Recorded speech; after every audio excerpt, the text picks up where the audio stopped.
Welcome to the deep dive. Today, we're exploring a really extraordinary personal journey. It's one that genuinely defies the conventional path. That's right. We're getting into the story of Garfield. She's someone whose life is just, well, a masterclass in embracing change, self-discipline, and this powerful curiosity. Exactly. We have this fantastic in-depth interview with her, originally done by Chelsea. It maps out her whole trajectory. From China to the U.S., right? Yeah, from a high school student in China all the way to becoming a product manager in the crypto industry here in the U.S. Super cutting edge stuff. Wow. So our mission today is basically to pull out the key insights, those surprising twists and turns that define how she approached her career and really her life. We want to give you that shortcut to understanding her why and how. And it really is quite a story. You're going to hear about these intellectual awakenings back in high school, a college experience that was just profoundly transformative. Yeah. And these incredibly bold career pivots. One was literally sparked by just reading a Bloomberg article. Yeah. And ultimately, how she carved out her place in this really dynamic, still emerging industry. We'll be looking at how she kept making these choices that maybe seemed unconventional at first, Definitely unconventional. but turned out to be incredibly insightful. Lots of lessons there for all of us, I think. For sure. So where did this all start, this unique approach? Let's go back to her high school days. Wuxi, Jiangsu, China, around 2010. Okay. Now, she was going a traditional academic path, grades, grades, grades. But she says her most vivid memories aren't even the schoolwork. Oh, interesting. What were they then? It was her friends, specifically what she called her literary youth male friends. They were the ones recommending books, having deep discussions. Ah, so it wasn't just about the curriculum. Not at all. She talks about these late-night phone calls, like hours long, analyzing everything from, classroom stuff to big philosophical ideas. That's fascinating. It shows that even back then, amidst all that academic pressure in China, she was actively seeking out different perspectives, these unthemed discussions, as she put it. It's like she refused to become just a robot. Kept the intellect and emotions firing. Exactly. It highlights that value she placed on curiosity and human connection, even when it wasn't the quote-unquote main task. It really sets a pattern. Definitely. So let's fast forward a bit to choosing university. Oh. Deciding to study finance, that was a mix of things, wasn't it? It really was. You had the backdrop of the 2008 financial crisis sparking interest everywhere. Right. That was huge. Close business degrees were super popular in China then. And then there were family hopes, too. Her parents saw finance with a kind of halo, she said. Yeah, especially her mother. She'd read this book by Zhang Zimo about her journey from Dartmouth to Wall Street investment banking and really admired that U.S. elite image. So those external stories, they definitely shaped Garfield's early ambitions. But it wasn't a straight line into finance, was it?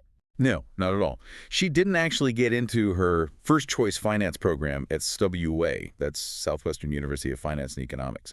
She ended up in information management initially. Okay, so a bit of a detour. A significant one. But her mother was really dedicated and found this international program within the same university. What was different about that?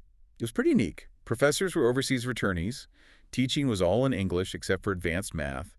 And you needed to pass this GMAT-style entrance exam. Wow. Garfield just wanted to chill after her college entrance exams, But her mom basically forced her, in her words, to prep for it. And she got in. She did. Yeah. Succeeded, and then chose finance within that international program. So a totally different route than planned. Okay, let's unpack this. So she misses her initial goal, but this detour pushed by her mom leads to this more international English-focused education. What's the takeaway there about, embracing those unexpected turns? Well, I think it really shows how sometimes what looks like a setback, it can actually reroute you to something potentially even better. A hidden opportunity. Exactly. Her mother saw the potential in that program. And for Garfield, even though she might not have seen it then, it pushed her into an environment where she built skills like advanced English, exposure to different teaching styles that became super valuable later on. So it's about adapting, finding the growth, even when things don't go to plan. Precisely. You have to work with what happens. So entering university, she describes it in 4 stages. Stage 1, that first semester, sounds tough. She felt lost, insecure. Yeah, overwhelmed by ambitious classmates, first time away from home. It's a pretty common experience, right? Yeah. But still really challenging. Definitely. But then comes the turnaround in the second semester. This is where that self-discipline really kicks in. Oh, absolutely. This is a major turning point. She just decided, okay, I'm done struggling. And she set these incredibly clear, disciplined goals. Like what specifically? Healthy weight loss. She even had specific meal times and portions, Yeah. improving her spoken English, and dedicated study time. And the English practice was intense, wasn't it? Unbelievably so. Waking up at 6 a.m. every single day Wow. to go practice speaking at an empty sports field for a whole semester, even though it inconvenienced her roommates. That's incredible It dedication. led to everything improving grades, confidence, feeling better physically, just that intense focus on self-improvement. It's really striking, that level of discipline. It wasn't just about grades, it was like a full personal reset. Yeah. She identified a weakness and just attacked it systematically. Exactly. It wasn't a quick fix. It was sustained, deliberate effort. Shows you that real change takes consistent action, even when it's uncomfortable. It's a core lesson in just, getting things done. And this internal change started spilling outwards, right, into stage 3. Yeah, that newfound confidence led to social leadership. American exchange students arrived for the first time, and Garfield just jumped in, volunteered to be a local guide. She was so reliable, her teacher actually appointed her as their official coordinator. Ah, so taking initiative. And that experience, constantly interacting with the American students, she said it opened a new world door for her. It's fascinating how that internal work fueled external action, creating new opportunities. It wasn't just about hitting the books. Not at all. It was about engaging, taking on roles, building connections. That internal confidence made her step forward. And this was also when she got into that play hard, study hard mode, including an exchange in France. That's right. She studied hard, but she wasn't like some of her super hardcore classmates. She lived Chengdu's nightlife, the bar scene. So late nights out. Oh yeah, sometimes back at the dorm at 2 or 3 a.m. But then, and her peers thought this was magical, she'd still be up and in the library studying by 9 a.m. That balance is amazing. How did she manage that? Well, it probably goes back to that same discipline she built earlier, right? The ability to set boundaries and commit, whether it was studying or socializing, managing her energy, her time. Makes sense. Okay, let's move past college. The first huge career pivot. She was all set for a master's in finance. Right, the expected path. And then, boom, an article in Bloomberg Businessweek changes everything. Yeah, this is a key moment. The article was about Netflix's House of Cards. How it was such a hit. Exactly, but why it was a hit. It came down to business data analytics. Netflix analyzed viewing habits, like down to the second where people paused. Whoa. And this was around 2012, 2013. You have to remember, big data was just starting to bubble up in the U.S. Barely known in China, you said. Right. So for Garfield to see this and connect the dots, that was really being an early adopter, spotting a massive trend before it went mainstream. And she acted on it immediately. Told her mom she was switching from finance to business data analytics. Which sounds completely nuts at that stage. Very few programs existed, especially for someone with a business, not CS, background. Her mom thought she was crazy, right? It was so late in the application cycle. Understandably. But Garfield was convinced. She just knew this was it. She applied, insisted on being in New York, and actually got into a data analytics program. Looking back, she called that decision incredibly smart and wise. And it absolutely was. Not just smart, but insightful. She saw the underlying power of data reshaping industries. That conviction, when everyone else doubted, that's real foresight. Then it paid off practically, too, you mentioned. Hugely. The field exploded. It got STEM status in the U.S., meaning international students like her could get up to 3 years of work authorization OPT instead of just 1. Massive advantage for finding a job. So she graduates, starts as a data analyst, leverages being early in the field. Right. She was the first data analyst at her first company. Then at her second job, something interesting happened. What was that? Her boss noticed her strengths weren't purely technical. She was good at the bigger picture, communicating. So he put her in charge of a project management type role, liaising between the tech teams and the business side. And that sparked another interest. It did.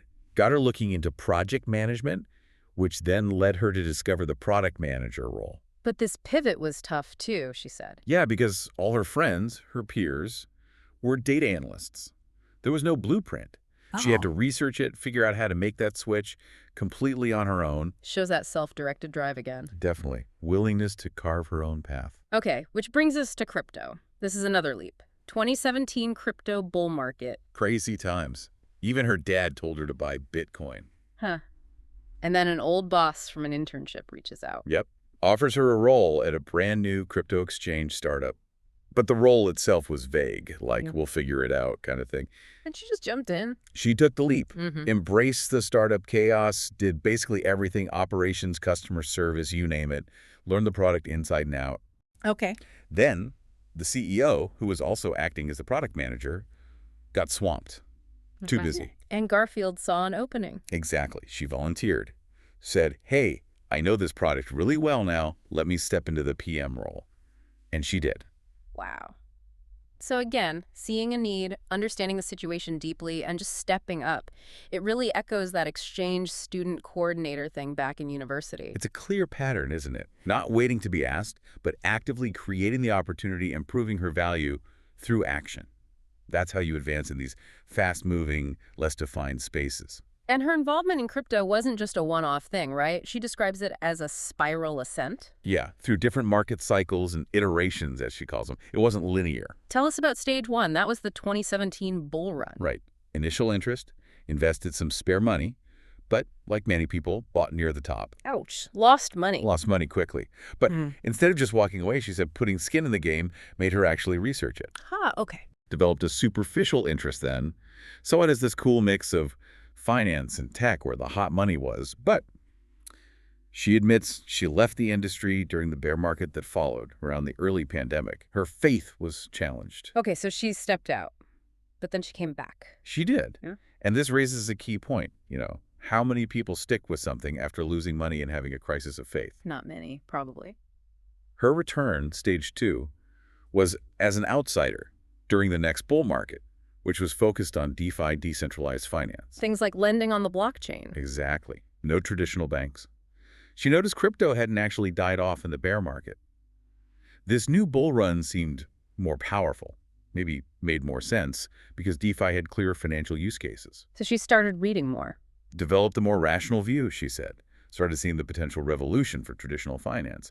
Felt restless to get back in. And that led her to a fintech company working with crypto. Yep. But the evolution didn't stop there. Stage 3 happened while she was at that fintech company.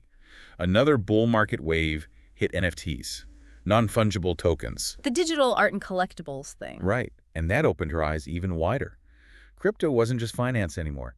It could touch art, other markets, showed even more possibilities. And that cemented her commitment. That's what she said. Solidified her decision to be in crypto for the next 5-10 years, led her to move to a truly crypto-native company where she is now. It's such a great example of how, initial curiosity, even speculative interest, can mature through learning and sticking with it, right? Into real conviction. Absolutely. Turning a trend into a long-term career path through iteration and deeper understanding. So as we kind of wrap up this deep dive, Garfield shares some really powerful reflections. She says she has no regrets. None at all, which is amazing. She even said she'd only tell her younger self to do more of what she was already doing, like reading those useless books in high school to broaden her mind. Yeah. And this is crucial, making interesting friends, people who become part of who you are. She put it so perfectly. Don't just know mainstream people. Don't just do the right thing. I think it's good to try more interesting things in life. That's not just advice. It's like her operating system. Build a richer life model through diverse inputs, and it connects to her core belief, right? No choice is a wrong choice. And no choice is absolutely optimal, because what seems optimal is only based on the info you have right then. So don't overthink it. Don't worry so much about making the wrong move. Exactly. Her metaphor for life is just brilliant. Life is always a very dynamic state. Your experiences will feed into your model, you will produce new things, and life will iterate continuously. Oh. As long as the general direction is right, I think it's okay. It's such a liberating idea. We often miss out because we're scared of things not seeming right or optimal immediately. Like needing all the dots to line up perfectly beforehand. Right. But Garfield reminds us, the dots won't connect themselves later if you don't collect diverse experiences, even seemingly wrong ones in the first place. You need dots to connect. So a final thought for you, listening to Garfield's story. How might your own model for life change if you allowed yourself to be maybe a bit less rigid? More open to the unexpected. Yeah, more open to unexpected experiences, feeding your model with those dots from non-mainstream paths, from interesting people, just like Garfield did. What seemingly useless interest or unconventional connection might actually be the pivot point for your next big insight. Something to definitely chew on as you navigate your own dynamic state of life.